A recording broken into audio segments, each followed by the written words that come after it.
Bueno, la verdad es que físicamente llegamos bien. Esta semana hemos tenido incorporaciones de algunas jugadoras que estaban lesionadas, así que tenemos muchas ganas de volver a verlas jugar.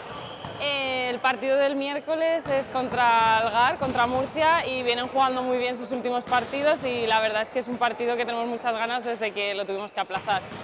El partido del domingo es contra Arona, que es un equipo que está más bajito en la tabla, pero aún así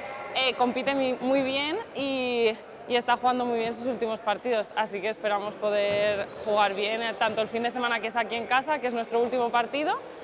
y el mañana que es fuera de casa, es ahí en Murcia y que nos pilla a mitad de semana, pero bueno, esperamos darlo todo. De relajación no hay nada porque tenemos muy claro el objetivo y seguimos trabajando como si no hubiéramos conseguido nada.